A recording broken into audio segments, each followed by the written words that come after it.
혹시 그런 일 있으세요?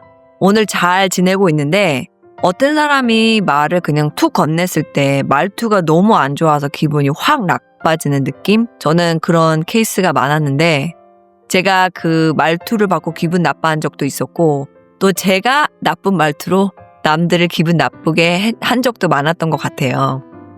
한 몇 년 전에 일어났던 일인데 그날도 좀 평범한 날이었어요. 아침부터 저는 애들 챙기고 학교 가면 학교 라이드 주고 애들이 이제 테레비를 보고 있었거든요. 근데 남편이 이제 그날따라 좀 피곤하게 늦게 들어왔어요.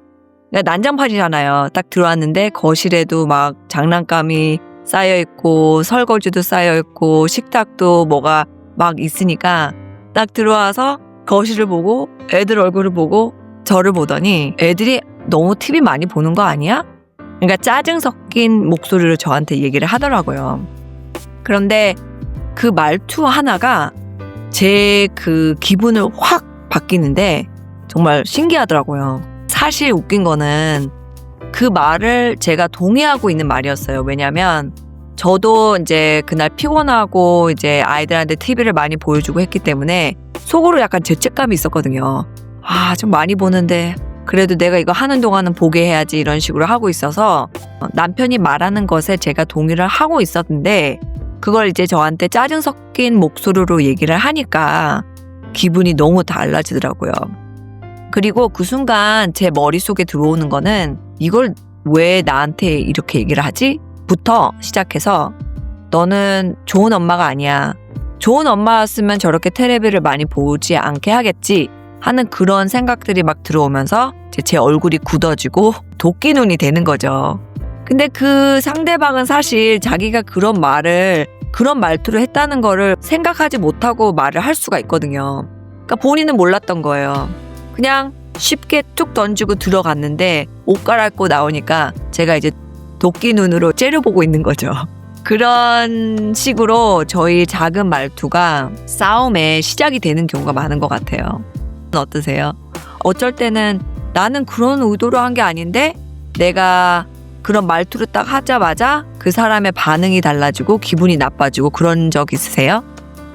그래서 저는 고민을 했던 게 왜 이 말투가 왜 나한테는 이렇게 중요하지? 그리고 또 궁금했던 게 다른 사람들한테도 이게 중요하나 했거든요.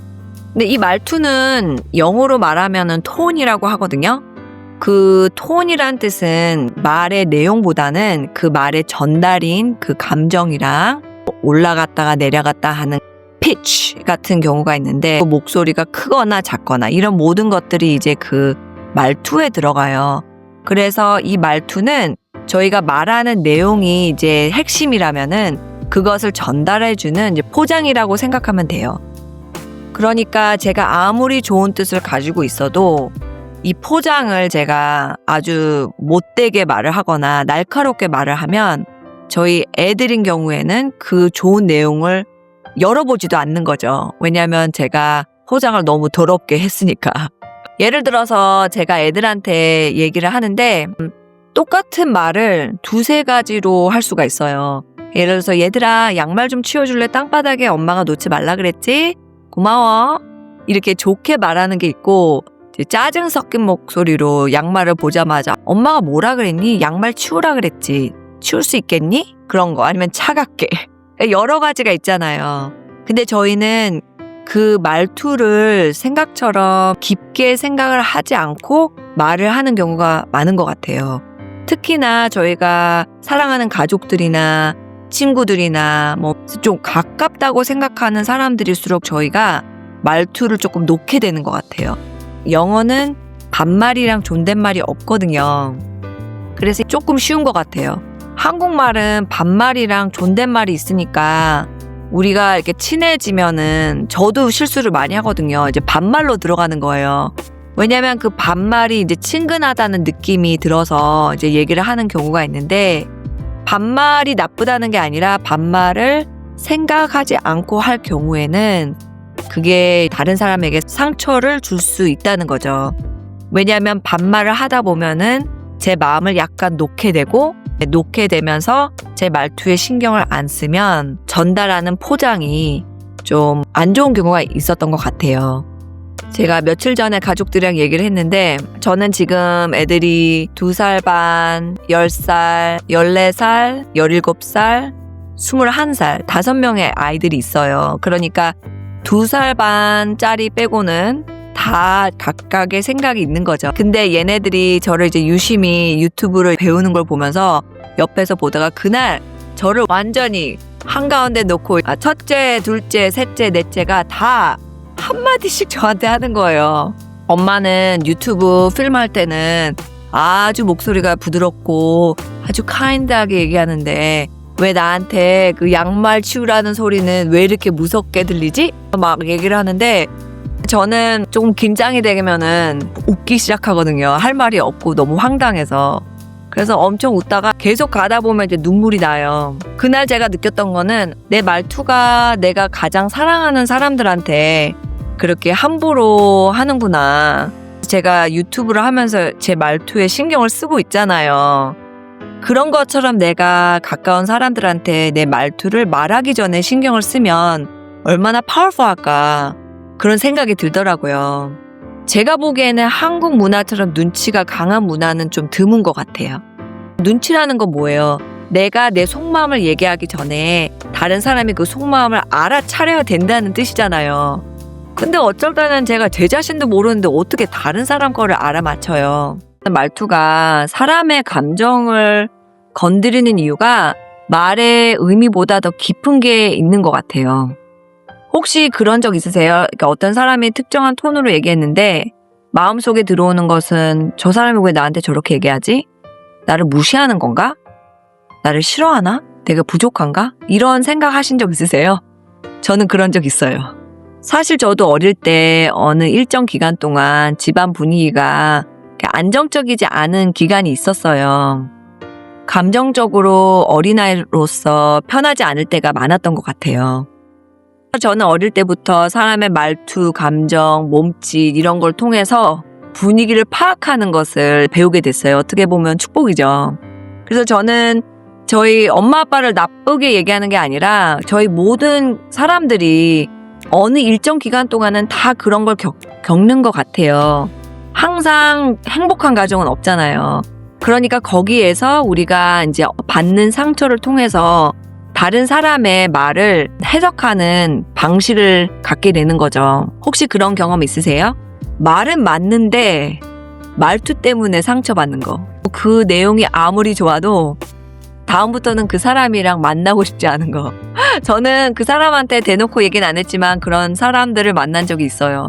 말투가 너무 안 좋은 거예요. 그러면 그 사람들을 만나면 기분도 안 좋아지기 때문에 절대로 다시 만나고 싶지 않아요. 그리고 생각해보면은 현실에서 들은 말 자체보다는 제가 예전에 과거에서 겪었던 상처로 이렇게 뭉쳐진 제 반응이 같이 반응을 해서 그 사람은 사실 그런 의도로 말한 게 아닌데 저 혼자 상처를 받은 경우도 있거든요. 그러니까 남편이 집에 와서 그냥 좀 피곤하니까 짜증 섞인 말로 애들이 TV 너무 오래 보는 거 아니야? 한 말은 저한테는 이제 제 상처와 이런 것들이 다 엉켜서 내가 좋은 엄마가 아니냐는 둥, 내가 게으른가 하는 마음, 그리고 내가 힘든 거는 안 알아주고 왜 저딴 소리를 하고 있지? 그런 해석을 하는 경우가 있는 것 같아요. 제 자신을 보면요. 어떠세요? 제 말이 일리가 좀 있나요? 골로새서 4장을 보면 말할 때 기회를 그냥 흘려보내지 말고 잘 살려라. 그리고 말을 늘 은혜가 느껴지게 해라. 이 말씀을 읽었을 때 솔직히 부담이 된 게 이거를 항상 생각하고 말을 한다는 것은 정말 쉬운 일이 아니죠. 그런데 여기에서 보면은 대화의 목적은 기회라는 뜻 같아요. 우리가 말하는 내용과 말투는 항상 기회예요. 그 말들이 사람을 살릴 수가 있고 그 말투가 그 사람에게 정말 필요한 위로를 줄 수도 있고요. 아니면 좀 어려워졌던 관계가 회복할 수 있는 기회가 될 수도 있어요. 그 말투 하나만으로요. 그러니까 아주 중요한 거죠. 그런데 그 기회를 저희가 생각하지 않고 쉽게 흘러보내면 그 기회가 닫혀버리잖아요. 저는 이 말씀을 읽었을 때 말을 예쁘게 해라 받고 듣기보다는 너는 이 대화에서 이 관계를 열고 있니? 아니면 닫고 있니? 라는 말이 들리는 것 같았어요. 저는 교회에서 이제 사역을 하다 보니까 다른 사람들과 대화를 할 때 제가 느끼는 거는 정말 독특한 분들이 많아요. 그 대화가 사람을 살릴 수 있는 기회가 될 수가 있어요. 또 제가 생각하지 않고 말을 쉽게 하거나 그 하나님의 사랑을 실어서 얘기를 하지 않으면 그 다른 사람이 마음 문을 닫을 수가 있고 또 깊은 상처를 얻을 수 있더라고요. 그러니까 제 말투에 엄청난 파워가 있는 거죠. 내가 굳이 내 마음을 누르면서까지 내 생각은 얘기 안 하고 다른 사람만 생각하라는 그런 뜻이 아니고 내 말이 얼마나 파워가 있는지, 내 말투가 얼마나 생명을 줄 수가 있는지를 알게 되면 저희가 다른 사람한테 얘기를 할 때 생명을 줄 수 있는 말을 할 수가 있는 거죠. 예수님이 저희 보고 소금같이 되라고 하셨는데 소금 같은 말은 상대를 이기는 말이 아니라 상대를 지켜주는 말인 것 같아요. 믿음 생활하다 보면은 진실을 되게 중요시 하잖아요. 그리고 중요하고요. 그런데 이것을 전달을 할 때 내용은 좋지만 말이 차갑고 정죄하는 말투가 들어가면 그게 아무리 좋고 맞는 말이어도 다른 사람들한테 전달이 안 되는 것 같아요. 그러니까 크리스찬으로서 우리가 우리의 말을 은혜로 채워야 되는 거죠. 근데 제 자신이 평안하지 않고 짜증이 여기까지 이제 올라오거나 그러면 당연히 제 말투가 안 좋죠. 그러니까 제가 제일 먼저 해야 되는 것은 사람들에게 생명의 말을 주고 은혜의 말을 전하기 전에 제 마음 상태가 어떤지 체크하는 것도 중요한 것 같아요. 왜냐하면 제 말투는 제 마음이 얼마나 평안한지, 제가 얼마나 하나님과 가깝게 걷고 있는지 그걸 드러나게 하거든요. 그 누구보다도 제 아이들이 저의 마음의 상태를 알게 되는 것 같아요. 집에서 가장 같이 보고 같이 얘기를 하니까 제가 짜증 섞인 말로 한다는 것은 내가 어딘가에서 지쳐 있구나. 다시 하나님께 돌아가야 되는구나. 그런 신호라고 생각하면은 훨씬 쉬운 것 같아요. 그냥 말투만 바꿔야지, 내가 말하는 법만 바꿔야지 하면 이제 겉에만 바꾸는 게 되고 저희 안을 이제 거울로 돌아보고 내가 좀 피곤한가 보다. 그럼 좀 쉬어야겠다. 나 자신한테도 친절하게 사랑이 있게 말을 해야 되는 거죠. 제가 교회에서 상담을 하다 보면은 어떤 분들을 만나는데 그분들이 항상 그래요. 자기가 실수를 하면 자기 머리 안에 이런 생각이 들어온대요. 너 왜 그렇게 했어? 넌 바보야. 넌 멍청이 아니야? 너 같은 사람 별로 안 좋아해. 이런 아주 안 좋은 생각들이 자기 머리에 들어온대요. 그거는 하나님께서 주시는 말씀들이 아니잖아요. 그러니까 내가 나한테 하는 말조차도 은혜가 되고 나를 세워주는 그런 말을 내 자신한테도 해야 되는 것 같아요. 그런데 많은 분들이 그 말들이 내 머리 안에 있다는 걸 잘 모르시더라고요. 그냥 하루를 지내면서 그런 생각이 쑥쑥 지나가거든요. 저 같은 경우도 예전엔 그런 걸 몰랐어요. 기본적인 집안일을 할 때 그런 생각들이 많이 가거든요. 넌 조금 더 해야 돼. 너는 이거 갖고 충분하지 않아. 그런 안 좋은 말들을 내 자신한테 할 때는 먼저 해야 될 것은 멈추고 예수님, 이게 예수님이 저한테 하시는 말이에요? 하고 물어보면 참 도움이 되더라고요. 왜냐하면 예수님은 절대로 그런 말을 안 하시거든요. 나쁜 말을 안 하세요. 물론 저희가 고쳐야 될 부분들이 있으면 저희한테 오셔서 얘기를 하시죠. 그렇지만 그거는 사랑으로 쌓여진 말이기 때문에 들을 때 절대 거북하지 않아요. 저를 이끄시는 사랑이기 때문에 오히려 그 말을 듣고 저는 그 변화를 원하죠. 만약에 다른 사람이 어떤 말을 했는데 아주 안 좋은 말투로 얘기를 해서 기분이 나쁘셨다면 꼭 이거를 기억하세요. 그 사람이 그날 되게 피곤해서 그렇게 짜증을 낼 수도 있을 거예요.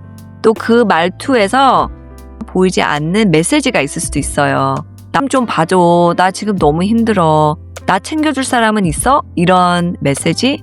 그 사람들이 힘들어서 이게 그런 말투로 얘기를 하는데 그 말투를 들을 때 저희가 해석을 잘 해야 되는 것 같아요. 사람이 좀 힘들구나. 하루가 힘들었나 보다. 근데 그건 나랑은 상관없지. 그게 좀 멘털에 도움이 많이 돼요. 너는 너, 나는 나. 그리고 나는 오직 예수님이 말한 그런 부분만 들어야지. 그러면 나의 잘못도 체크를 하게 되고 바꾸게 되고, 그리고 내가 다른 사람한테 말하는 말투도 더 신경을 쓰게 되는 거죠. 결국은 우리가 예수님의 사랑을 서로 나누고 기쁨 속에서 사는 게 저희 삶의 목적이잖아요. 물건들을 더 많이 사고 더 예뻐지고 아니면 돈을 많이 벌고 이런 모든 것들이 이 삶에 예수님이 안 계시다면은 아무런 의미가 없는 거거든요. 저희가 다른 사람들과 대화를 할 때도 대화의 제일 중요한 목표는 그 사람을 말로써 일으키는 거예요. 그래서 하나님이 저희에게 말을 주신 것 같아요. 오늘도 하루 동안 여러 사람들을 만나고 여러 대화를 하게 되는데 한번 관찰해 보세요. 죄책감으로 관찰하는 게 아니라 내가 이런 부분은 좀 고쳐야겠구나. 그런 은혜로 보는 관점? 그러면 승리를 하실 거예요. 오늘도 예수님 안에서 기쁨으로 보내시고요. 또 승리하세요. 또 다음에 뵐게요.